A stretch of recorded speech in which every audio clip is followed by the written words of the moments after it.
Hello friends, this is Harvinder Singh and welcome to the YouTube channel learn with Harvinder sir. और इस video में हम करेंगे पंजाबी कक्षा 10वीं वनगी पुस्तक में से एकांगी जिसका नाम है जफरनामा, इसकी हिंदी एक्सप्लेनेशन। दोस्तों, इस बात का ध्यान रखें कि ये एक हिंदी एक्सप्लेनेशन वीडियो है जिसमें हमने इस एकांगी को हिंदी में एक्सप्लेन किया है। पर अगर आप सबने हमारे साथ पंजाबी में इसकी एक्सप्लेनेशन करनी है या इसके प्रश्न उत्तर करने हैं तो हमने उसकी अलग से वीडियो बनाई है और उन वीडियोस के लिंक नीचे डिस्क्रिप्शन बॉक्स में दिए गए हैं। और इस पार्ट की पूरी तरह तैयारी के लिए आप सभी विद्यार्थी उन वीडियोस को ज़रूर देखें।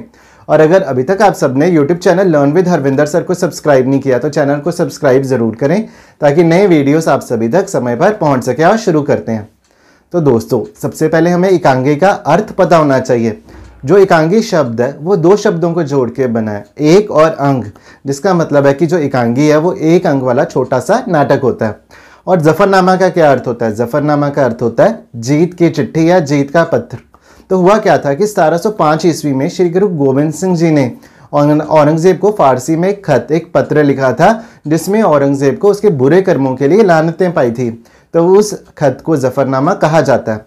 अब हम बात करेंगे इस एकांगी के, इस नाटक के पात्रों की। तो इस एकांगी में 5 पात्र हैं। मुख्य पात्र है औरंगजेब जो कि एक मुगल बादशाह है। दूसरा पात्र है जीनत उल निसा जो औरंगजेब की बेटी है। तीसरा पात्र है बेगम उदयपुरी जो औरंगजेब की तीसरी पत्नी है और वो इतालवी है, जिसका मतलब है कि वो इटली से है।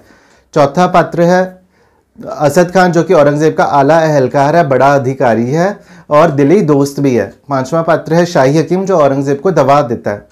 तो और समय 1706 ईस्वी का। पर हमने अभी थोड़ी देर पहले बात की थी कि श्री गुरु गोविंद सिंह जी ने जफरनामा खत 1705 ईस्वी में लिखा, पर इस एकांगी का समय 1706 ईस्वी क्यों है? क्योंकि भाई दया सिंह जी जब जफरनामा खत औरंगजेब के पास लेकर गए जो कि गुरु गोविंद सिंह जी ने लिखा था, तो उन्होंने अपने हाथ से औरंगजेब को यह खत देना था, जिस करके भाई दया सिंह जी को कई महीने इंतजार करना पड़ा। तो जो 1705 में लिखा हुआ जफरनामा है औरंगजेब को 1706 ईस्वी में मिला। तो समा 1706 ईस्वी, स्थान अहमदनगर है और जो वक्त है वो सवेर सार है, बिल्कुल सुबह का वक्त है। अब एकांगी के शुरू में क्या हम देखते हैं कि औरंगजेब को ये लगता है कि हर बात उसकी मर्जी के खिलाफ हो रही है। उसे साजों समेत नाचने की आवाज़ सुनाई देती है। तो हुआ क्या कि औरंगजेब जफरनामा पढ़ चुका है और सुबह उसको ये लगता है कि हर बात उसकी मर्जी के खिलाफ हो रही है और उसे ये नाचने की आवाज़ सुनाई देती है। तो औरंगजेब ये कहता है कि बंद करो ये नाच। फिर उसको एक आवाज़ सुनाई देती है। अब ये आवाज़ कौन सी है? उसके अंदर की आवाज़ है और उसके अंदर की, उसके मन की आवाज़ से उसकी बातचीत हो रही है। आवाज़ कहती है कि कुदरत एक रंग तमाशा जिससे तो महरूम रहा है। अब कुदरत के रंग तमाशे से औरंगजेब महरूम क्यों रहा है? क्योंकि औरंगजेब बहुत ही सख्त मिजाज का है। तो आवाज़ ये कहती है कि तेरे अहलकार, अधिकारी, फौजदार, सूबेदार सारे तेरी मौत की घड़ियाँ उड़ीक रहे कि सारे वेट करें कि औरंगजेब की मौत कब हो। और मुगल तख्तो ताज के लिए औरंगजेब के बेटों में जंग शुरू है कि बेटे भी आपस में लड़ाई कर रहे हैं, बेटों की भी लड़ाई चल रही है आपस में कि औरंगजेब के बाद राजा कौन बनेगा। और आवाज़ ये कहती है कि औरंगजेब को कि तूने अपने पिता शाहजहां की मौत का भी इंतज़ार नहीं किया और उसे कैद करवा के आप राजा बन गया।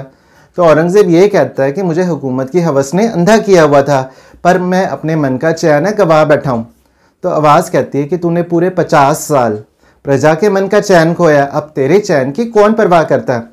और उसके बाद औरंगजेब को सत श्री अकाल के जयकारे है वो सुनाई देते हैं। आवाज़ ये कहती है कि पंजाब में सिंह सूर में गुरु जी के झंडे के नीचे इकट्ठे हो गए हैं और खिदराने की टाप, जिसको मुक्तसर कहा जाता है आजकल, उसके पास मुगल फौजों को हरा चुके हैं। फिर औरंगजेब को बजरंगबली और हर हर महादेव के नारे सुनाई देते हैं। तो आवाज़ औरंगजेब को ये कहती है कि महाराष्ट्र में बच्चा बच्चा मुगलों को दक्षिण में से निकालने के लिए उठ खड़ा है और मुगल सल्तनत भी तेरी तरह बूढ़ी और जरी हो चुकी है कि औरंगजेब भी बहुत बूढ़ा हो गया और मुगल सल्तनत भी बूढ़ी हो गई है। तो औरंगजेब आवाज़ को ये कहता है कि मैंने पूरे 48 साल इसको मजबूत बनाने के लिए दिन रात एक किया। तो आवाज़ फिर औरंगजेब से ये पूछती है कि राज की नींव किस तरह पक्की होती है। तो औरंगजेब ये कहता है कि हुक्मरान के मजबूत हाथों और पुख्ते इरादे से राज की नींव पक्की होती है। तो आवाज़ कहती है कि नहीं, अशोक और अकबर की तरह लोगों के दिलों को जीत के राज की नींव पक्की होती है, राज की नींव पक्की होती है। पर औरंगजेब के राज में सिख, मराठे, राजपूत, संत, साधु, शिया, सूफी, कुल हिंदू जाति हर कोई औरंगजेब की हुकूमत से दुखी है।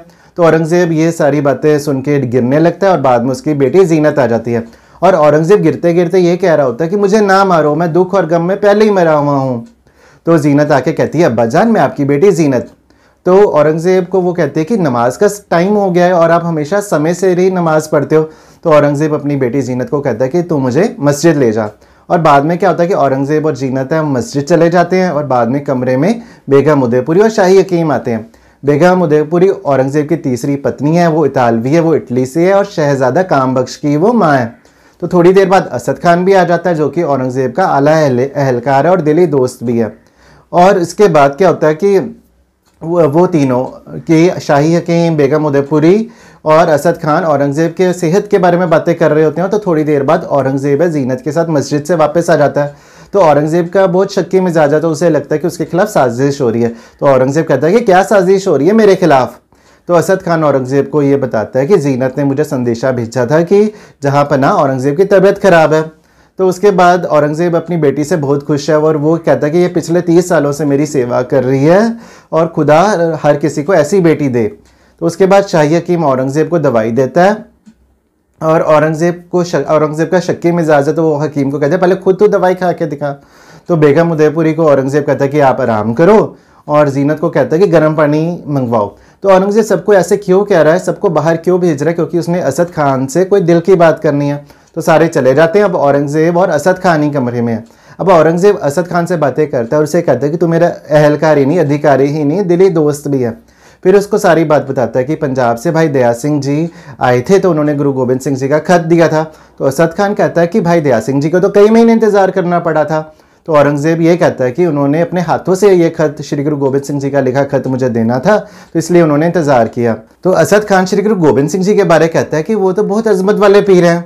तो औरंगज़ेब है फिर असद खान को सारी बात बताता है कि वज़ीर खान ने कुरान शरीफ की झूठी कस्में खाई, श्री गुरु गोबिंद सिंह जी को अनंतपुर साहब छोड़ने के लिए मजबूर किया, पीछे धोखे से हमला किया और जंग में गुरु गोबिंद सिंह जी के पुत्र है वो शहीद हो गए। तो फिर औरंगज़ेब ये कहता है कि उसने श्री गुरु तेग बहादुर जी की भी शहीदी कराई थी, पर वो मुल्की मामला था। तो असद खान से औरंगज़ेब ये पूछता है कि वज़ीर खान को क्या सज़ा दी जाए। तो असद खान ये कहता है कि इस समय मुल्क की हालत है बहुत नाजुक है और वज़ीर खान ने पंजाब में सिखों को काबू में कर रखा है। तो फिर असद खान ने यह सलाह देता है कि श्री गुरु गोबिंद सिंह जी को इधर बुला के उनके साथ सुलह की जाए। तो असद खान पूछता है कि ज़फ़रनामे के एंड में क्या लिखा है। तो औरंगज़ेब कहता है कि उसे मालवे के कांगड़ नगर में, जिसको दीना कांगड़ भी कहा जाता है, वहाँ पे मिलने का जो पैगाम है वो भेजा है। तो उसके बाद असद खान ये कहता है कि दक्षिण में भी हालत इतनी ज़्यादा नाजुक है, इतनी ज़्यादा ख़राब है कि आप औरंगज़ेब एक दिन के लिए भी इधर उधर नहीं जा सकता। तो फिर वो आपस में ये डिसाइड करते हैं कि किसी खास कासत को, किसी दूत को भेज के श्री गुरु गोबिंद सिंह जी को बुला लिया जाए और उनके साथ सुलह कर ली जाए। तो औरंगज़ेब कहता है कि अब आप मीर मुंशी, असद खान को कहता है कि मीर मुंशी और भाई दया सिंह जी को दरबार खास में हाजिर करो और मैं तैयार होके आता हूँ। और उसके बाद असद खान है चला जाता है। तो उसके बाद औरंगज़ेब के कमरे में जीनत आती है। अब जीनत और औरंगज़ेब के बीच में बातें चल रही हैं। तो जीनत को ये लगता है कि उससे कोई ना कोई बात है वो छुपाई जा रही है। तो वो औरंगज़ेब को कहती है कि मैं आपका यकीन हासिल नहीं कर पाई कि आप मुझसे कोई बात छुपा रहे हो। तो औरंगज़ेब जीनत को ये बताता है कि तू और मुअज्जम कौन है, औरंगज़ेब का दूसरा पुत्र, वो हमेशा गुरुजी के हक़ में बोलते हो। और उसके बाद औरंगज़ेब ये कहता है कि गुरुजी ने एक खत लिखा है जिसका नाम है ज़फ़रनामा। तो और फिर औरंगज़ेब ये कहता है कि गुरुजी की जीत हुई है और मेरी हार हुई है। अब औरंगज़ेब क्लियर बात नहीं कर रहा, गोल मोल बातें घुमा रहा है। तो जीनत कहती है कि मैं कुछ समझी नहीं। फिर औरंगज़ेब जीनत को सारी बात क्लियरली बताता है कि वज़ीर खान ने कुरान शरीफ की झूठी कस्में खाई, श्री गुरु गोबिंद सिंह जी को अनंतपुर साहब छोड़ने के लिए मजबूर किया, पीछे धोखे से हमला किया जिसमें बड़े साहबजादे शहीद हो गए। और जीनत पूछती है कि छोटे साहबजादे तो सही सलामत हैं। तो उसके बाद औरंगज़ेब बताता है कि वज़ीर खान ने उनको नीहों में चढ़वा के शहीद करवा दिया। तो जीनत चीख मारती है। तो जीनत कहती है कि ये तो बहुत बड़ा जुल्म है, ये तो जुल्म की इंतहा है, खुदा आपको कभी माफ़ नहीं करेगा। तो अब उसके बाद जीनत कहती है कि जब आपका बागी बेटा अकबर और आपकी बागी शायर बेटी ज़ेबुल निशा की मौत हुई थी तब आप कितना ज़्यादा रोए थे, बट आप मासूम बच्चों की शहीदी पे आप चुप हो। तो वो कहती है कि आप वज़ीर खान को सज़ा दो। तो औरंगज़ेब जीनत को यह कहता है कि ये मेरी मजबूरी है कि मैं वज़ीर खान को सज़ा भी नहीं दे सकता। तो जीनत ये कहती है औरंगज़ेब को कि तू मुसलमान होते हुए भी रब को पहचान नहीं पाया, भगवान को पहचान नहीं पाया, तू रब से डरता ज़रूर है पर रब को तू प्यार नहीं करता। तो अंत में औरंगज़ेब जीनत को कहता है कि मैं अनगिनत लड़ाइयाँ जीत के भी ज़िंदगी की बाजी हार के जा रहा हूँ। मैं खाली हाथ इस दुनिया में आया था पर गुनाहों के भार से लदया होया जा रहा हूँ।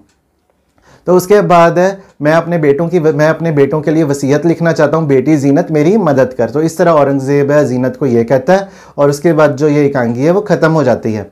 तो दोस्तों ये थी ऐतिहासिक एकांगी जफरनामा, जिसमें हमें श्री गुरु गोबिंद सिंह जी द्वारा लिखा खत जफरनामा पढ़ के औरंगजेब के मन के जो ख्याल थे उसका बयान है वो किया गया है।